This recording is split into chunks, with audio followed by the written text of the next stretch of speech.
नमस्कार। राष्ट्रीय कदम समाचार सेवा में आप सबका स्वागत है। इस समय जो हम आपको पंचकुला के दुर्गा शक्ति संकट मोचन दरबार से सीधी तस्वीरें दिखा रहे हैं। हमारे साथ मौजूद हैं स्वामी रुद्रनाथ जी महाराज, जो कि दुर्गा शक्ति संकट मोचन दरबार के संचालक हैं और कई अहम पदों पर कार्यरत हैं। तो आज हम इनसे 5 राज्यों के चुनाव को लेकर चर्चा करेंगे। जिस तरह के परिणाम आए हैं, 3-2 से भारतीय जनता पार्टी ने बड़ी जीत दर्ज की है। और स्वामी जी के बारे में अगर बात की जाए, राजनीति में इनकी बड़ी दिलचस्पी है।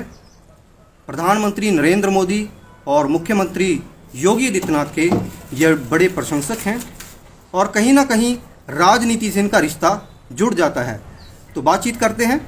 स्वामी जी, आपका बहुत बहुत स्वागत है राष्ट्रीय कदम न्यूज़ पे। आपके चैनल से जुड़े हुए सभी दर्शकों को जय श्री राम जी। स्वामी जी, अगर आपकी बात की जाए, योगी आदित्यनाथ के और प्रधानमंत्री नरेंद्र मोदी के आप बड़े प्रशंसक हैं और कहीं ना कहीं आपको ये भी कहा जाता है कि भारतीय जनता पार्टी के सपोर्टर हो आप। और जिस तरह के परिणाम 5 राज्यों के चुनाव के आए हैं, 3-2 से भारतीय जनता पार्टी ने बड़ी जीत प्राप्त की है।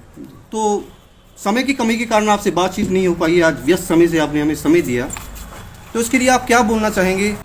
देखिए, हम शायद एक बार पहले भी 5 राज्यों के चुनाव पर जिक्र कर चुके हैं। जी जी जी।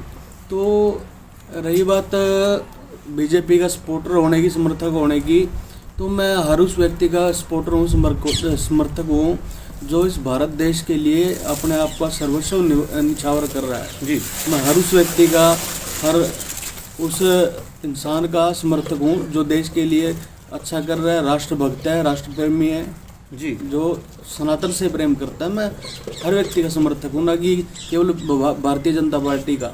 जी, अगर इन 3 राज्यों की बात की जाए, 3 राज्यों में से सबसे ज़्यादा जो चर्चा रही राजस्थान की रही।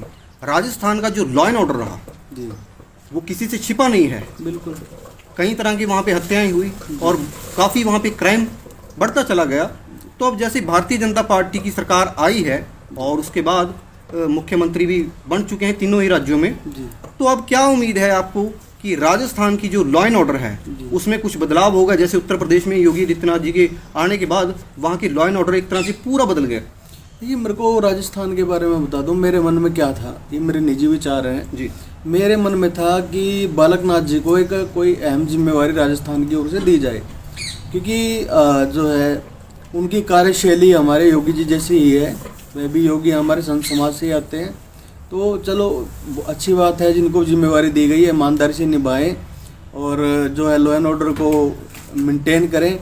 और कुछ ऐसे कानून राजस्थान में भी लेकर के आए ताकि वहाँ की आम जनता, आम जो है जनमानस, संत समाज सुरक्षित रहें, बहन बेटियाँ सुरक्षित रहें। ज़्यादा दूर मत जाइए, अब हरियाणा में ही देख लीजिए। जी जी, हरियाणा का लॉ एंड ऑर्डर ठीक नहीं है। ठीक है, हम तो अपनी भारतीय जनता पार्टी की सरकार, देखो, भारतीय जनता पार्टी की सरकार होने के बावजूद जो यहाँ मुख्य नुमाइंदे बैठे हैं वो कहीं ना कहीं समस्याएं क्रिएट करते हैं। आम आदमी जो अपनी समस्या लेकर के कहीं जो है कानून व्यवस्था में पहुँचता है तो उसी को कटघरे में खड़ा कर दिया जाता है। तो हरियाणा की अगर लॉ एंड ऑर्डर की जैसे आपने जिक्र किया है, यहाँ पे क्या कुछ समस्याएं? देखिए, हरियाणा में आम जनमानस या आम व्यक्ति जो है वो कहीं ना कहीं दबाव महसूस कर रहा है। भारतीय जनता पार्टी के कुछ ऐसे नुमाइंदे हैं जो खुद ब खुद स्वयं को मोदी समझ रहे हैं, योगी जी समझ रहे हैं, तो दूसरे व्यक्ति को जो है वो टारगेट पर रख के चल रहे हैं। कुछ आप बताना चाहेंगे? नहीं, मैं देखो बता ही चुका हूँ। तो सिर्फ ज़्यादा नहीं, थोड़ा बदलाव की जरूरत है। हमारा मुख्यमंत्री चेहरा जो है जी वो बदला जाए और अच्छे लोगों को आगे लेके आ जाए। जो मनोहर लाल जी के बारे में आपने जिक्र किया है, हरियाणा के मुख्यमंत्री मनोहर लाल खट्टर जी के बारे में आप बात कर रहे हैं, क्या इनकी कार्यशैली से जनता निराश हुई है? बिल्कुल हुई है। कुछ ऐसी समस्याएं जो बताएं जो आम पब्लिक को आई हो? काफ़ी सारे ऐसे मामले हुए हैं जहाँ पे मैंने इनको बैकफुट पे पाया है जी।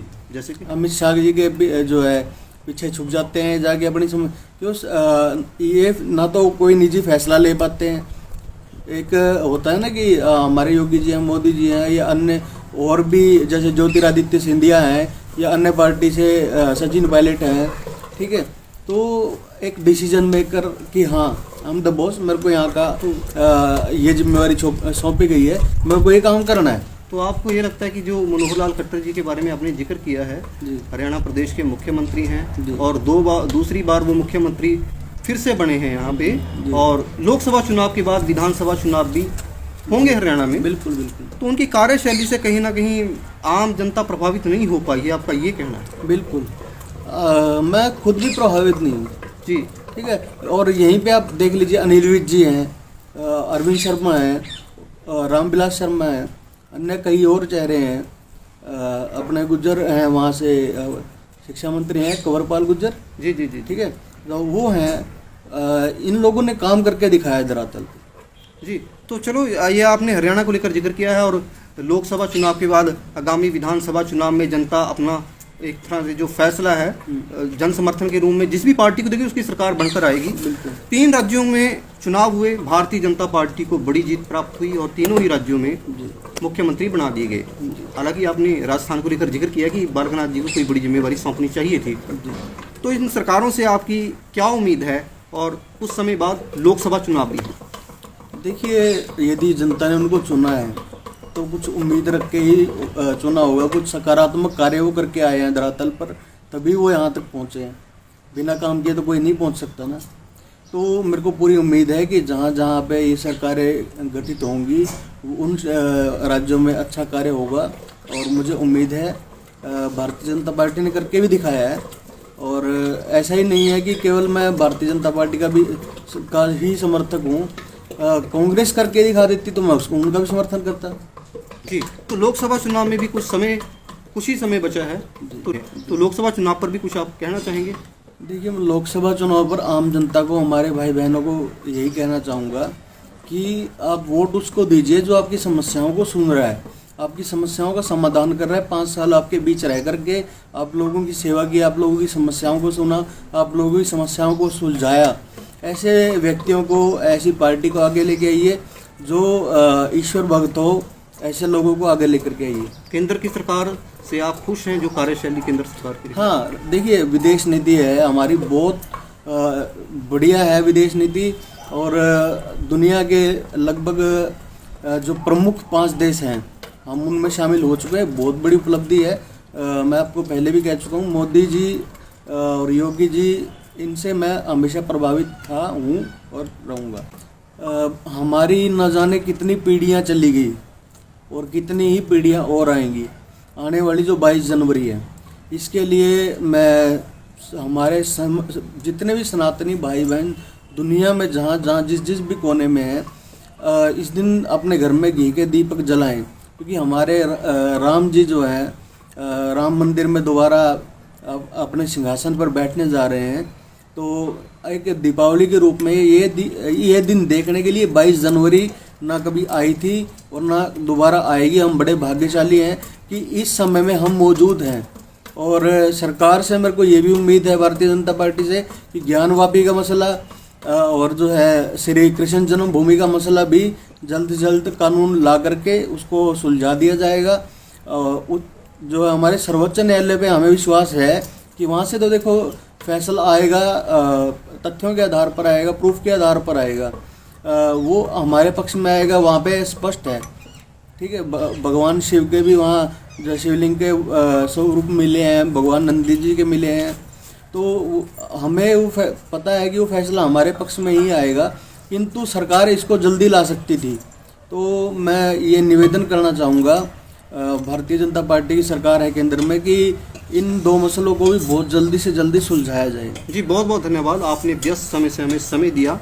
तो इस समय हमारे साथ मौजूद थे पंचकुला के दुर्गा शक्ति संकट मोचन दरबार से स्वामी रुद्रनाथ जी महाराज, जिन्होंने हमसे राजनीतिक चर्चा की, 5 राज्यों के चुनाव पर इनसे चर्चा हुई और राम मंदिर के निर्माण को लेकर भी हमसे बातचीत की। और कहीं ना कहीं और ये निराशा भी एक तरह से नज़र आई कि जो ज्ञानवापी और कृष्ण जन्मभूमि का मामला है, इसे ऑर्डिनेंस लेकर आती अगर सरकार, इस पर कोई कानून लेकर आती, जल्द से जल्द ये हल हो जाता।